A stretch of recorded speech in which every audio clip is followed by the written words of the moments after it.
గ్రామీణాభివృద్ధి సంస్థ బ్యాంక్ లింకేజీలో రాష్ట్రంలో మెదక్ ప్రథమ స్థానంలో నిలిచిందని మెదక్ జిల్లా కలెక్టర్ రాజేష్ షా అన్నారు. స్థానిక కలెక్టర్ కార్యాలయంలో వీడియో కాన్ఫరెన్స్ హాల్లో మంగళవారం సాయంత్రం జిల్లా బ్యాంకర్ల సమావేశంలో జిల్లా కలెక్టర్ రాజేష్ షా ముఖ్య అతిథిగా పాల్గొన్నారు.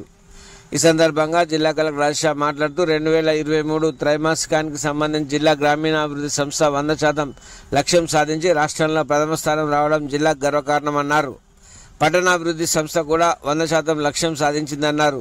మొత్తం రుణ ప్రణాళికలో వ్యవసాయ, వ్యాపార, ముద్ర, విధి విక్రేతల, మహిళా, యువతకు ఉపాధి కోసం రుణాల పంపిణీ చేశామన్నారు.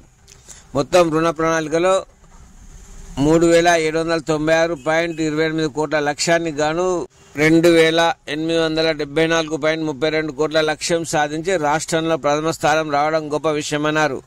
అనంతరం 2024-2025 సంవత్సరానికి నాబార్డు బ్యాంక్ సౌజన్యంతో రూపొందించిన పొటెన్షియల్ లింక్డ్ క్రెడిట్ ప్లాన్ బ్రోచర్ను ఆవిష్కరించారు.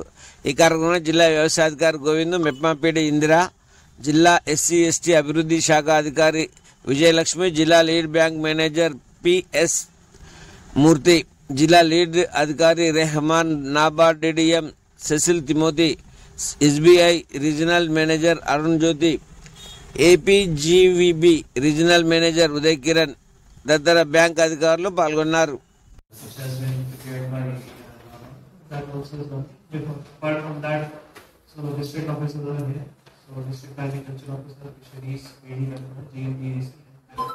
PDSC corporation is there. So any agenda they can take up this department starting from district agriculture officer. Then GMAC we can talk about BN University and BNEGP. I think DRDO is not being represented because additional DRDO has been transferred. So there are some issues regarding that also. SFGs, if anything is there, we can discuss.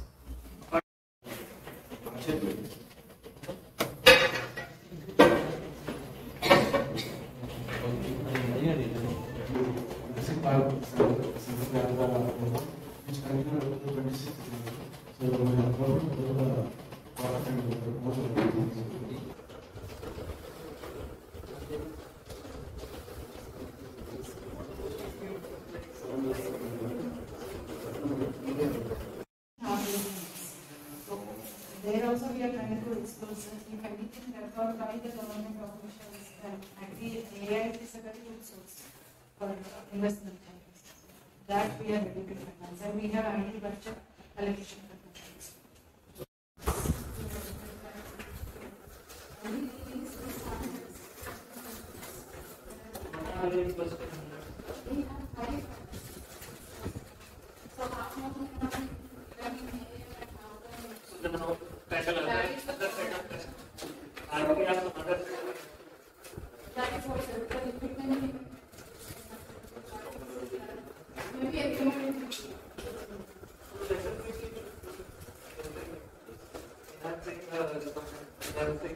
Maybe